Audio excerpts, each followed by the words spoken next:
Hello friends, आपका स्वागत है builder series present by mister Fox dot state.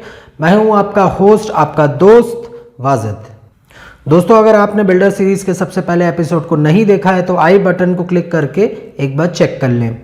So friends, आज के इस वीडियो में मैं आपको बताऊंगा बिल्डर्स के टाइप, कितने टाइप के बिल्डर्स होते हैं और उसको ब्रीफ में समझाऊंगा आपको। So without wasting any time, let's start.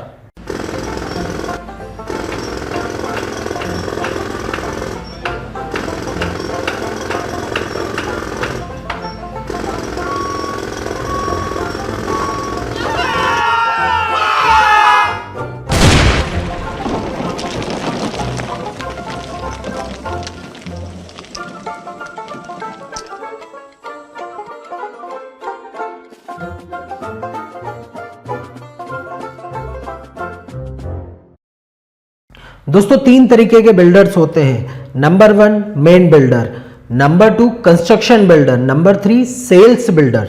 तो सबसे पहले जानते हैं मेन बिल्डर क्या होता है, किन लोगों को मेन बिल्डर कहा जाता है, इनके प्रॉफिट और लॉस क्या क्या हैं। अगर बिल्डर कंस्ट्रक्शन कर रहा है खुद अपनी टीम लगा के, मतलब डेवलपमेंट स्टाफ को रख के, और तो और उसके साथ में मैक्सिमम प्रॉफिट कमाने के लिए सेल्स टीम भी मैनेज कर रहा है और खुद ही अपने प्रोजेक्ट की प्रॉपर्टीज़ को सेल कर रहा है। इसके साथ साथ अगर लैंड बिल्डर का है प्लस प्रोजेक्ट भी उसी ने डिज़ाइन करके पूरा इनिशिएट किया है, तो ऐसा बिल्डर मेन बिल्डर कहलाता है। जो मेन बिल्डर्स होते हैं उनके पास काफ़ी ज़्यादा फंड होता है कि वो अपना पूरा सिस्टम मैनेज कर सकें। जैसा कि मैंने बताया, मेन बिल्डर खुद कंस्ट्रक्शन करते हैं तो ऑब्वियस सी बात है कंस्ट्रक्शन में भी उनका फ़ायदा होता है। सेल्स वो करते हैं तो सेल्स का जो बेनिफिट आता है वो भी उन्हीं का फ़ायदा होता है। उनको किसी से शेयरिंग नहीं करनी पड़ती है, पूरा का पूरा वो अपना फंड लगाता है और प्रॉफिट भी कमा लेता है। लेकिन मेन बिल्डर के लॉसेस क्या क्या हैं? सबसे पहली बात कि किसी भी प्रोजेक्ट को जब मेन बिल्डर स्टार्ट करता है तो उसको पेपर वर्क की ज़रूरत पड़ती है, डॉक्यूमेंटेशन करने की, तो ये सारे टेंशन उसी के रहते हैं। अप्रूवल्स लेना रहता है, उसी का टेंशन है। कोई भी कंस्ट्रक्शन स्टार्ट करने से पहले उसको जो बीमा फाइनेंस करवाना रहता है उसको उसके कॉन्ट्रैक्टर के लिए, तो उसी का टेंशन है। कंस्ट्रक्शन में भी उसको फंड लगाना है, सेल्स टीम के लिए भी उसको फंड लगाना पड़ता है, मतलब दोनों जगह उसको फंड लगाना पड़ रहा है। इन केस कभी लोकल लॉ एंड ऑर्डर का प्रॉब्लम आता है तो उसी के ऊपर हेडेक है, उसी को फेस करना पड़ता है। लीगल इश्यूज उसी को फेस करना पड़ता है। जो उसके क्लाइंट्स होते हैं उसको सर्विस प्रोवाइड करने के लिए उसको स्टाफ हायर करना पड़ता है। उसको दोनों के दोनों कंस्ट्रक्शन और सेल्स के लिए टीम्स हायर करनी पड़ती है और एक फिक्स पे सैलरी देनी पड़ती है। टेंशन मतलब दोनों तरफ रहता है उसको। और मोस्ट इम्पॉर्टेंट, अगर उसका कंस्ट्रक्शन हो रहा है लेकिन सेल्स नहीं हो रहा है तो भी उसको लॉस है। सेल्स हो रहा है, कंस्ट्रक्शन नहीं कर पाया तो भी उसको लॉस है। मतलब हाई रिस्क पे वो काम करता है अपने फंड को लगा के। दोस्तों, अब जान लेते हैं कि सीबी और एसबी क्या होता है, कंस्ट्रक्शन बिल्डर क्या होता है और सेल्स बिल्डर क्या होता है। इन दोनों के डिफरेंस जान लेते हैं। इसके साथ साथ सीबी और एसबी जो होता है, कंस्ट्रक्शन बिल्डर और सेल्स बिल्डर जो होता है, इनका प्रॉफिट और लॉस भी आज इस वीडियो में कवर करेंगे। इस वीडियो में आगे बढ़ने से पहले मैं आपसे रिक्वेस्ट करता हूँ कि वीडियो को लाइक, शेयर, कमेंट ज़रूर करें और अगर आप नए हैं हमारे चैनल पे, सब्सक्राइब करके बगल का जो बेल आइकॉन है उसे क्लिक कर लें, जिससे कि हमारी वीडियो सबसे पहले आप तक पहुंच सकें।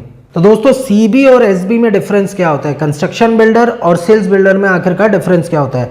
अगर बिल्डर कंस्ट्रक्शन कर रहा है सिर्फ, और सेल्स के लिए अगर कोई एजेंसी या कोई ऐसा बिल्डर हायर कर रहा है जिसको सेल्स में इंटरेस्ट होता है, इस सिचुएशन में उसे कंस्ट्रक्शन बिल्डर कहा जाता है। कंस्ट्रक्शन टीम को सिर्फ डेवलपमेंट के लिए ही स्टाफ को हायर करना पड़ता है, सेल्स के लिए वो नहीं करता है, उसका कॉन्ट्रैक्ट वो किसी और को दे देता है। अब सेल्स बिल्डर की बात करते हैं। सेल्स बिल्डर वही व्यक्ति होता है जो सिर्फ कंप्लीट फोकस अपना सेल्स पे रखता है, उसको कंस्ट्रक्शन से कोई लेना देना नहीं है। हाँ, एज अ पार्टनर वो पेपर्स, डॉक्यूमेंटेशन, सारी चीजें चेक कर सकता है कि सही है या नहीं, बट मैक्सिमम फोकस उसका पूरा का पूरा सेल्स पे होता है। वो कंप्लीट स्टाफ हायर करता है अपना सेल्स टीम चलाने के लिए। अब इनके प्रॉफिट और लॉस की बात कर लेते हैं।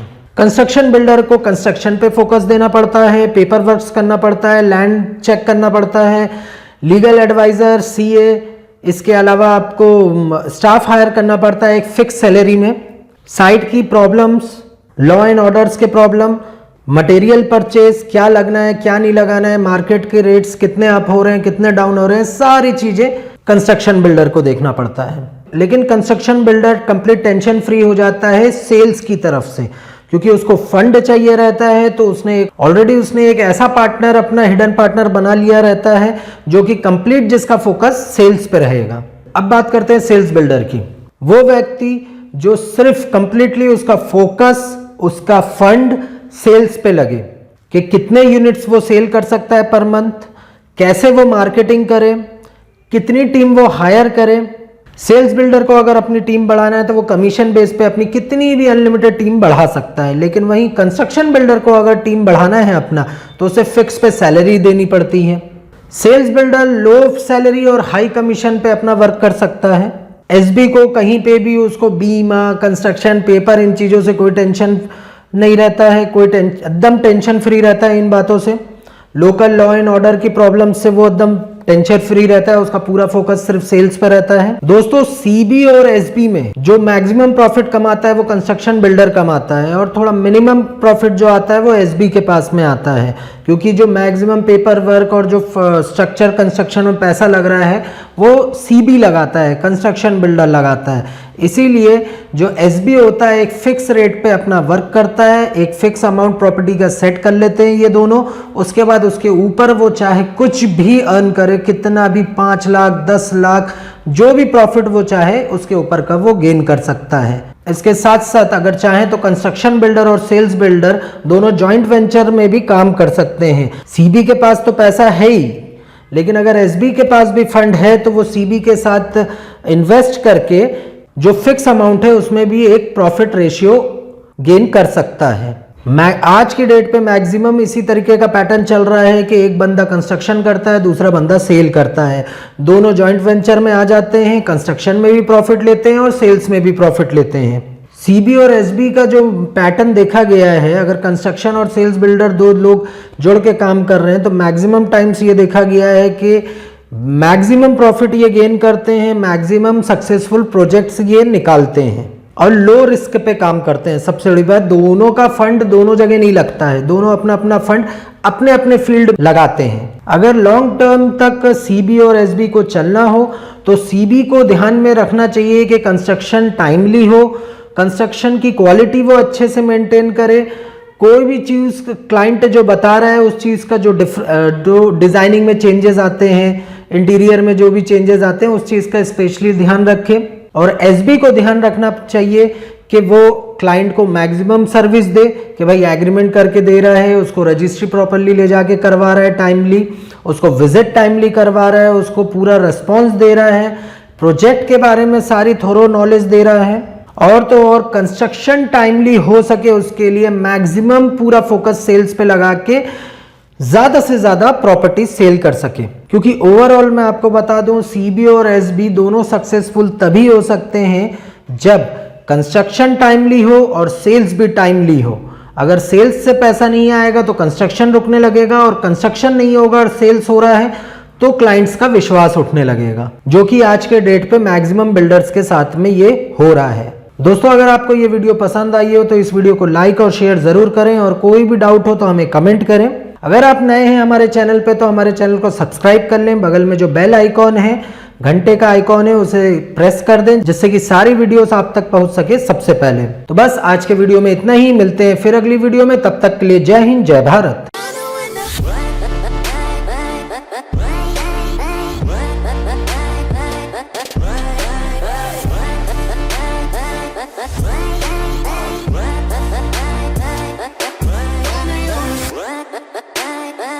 Bye.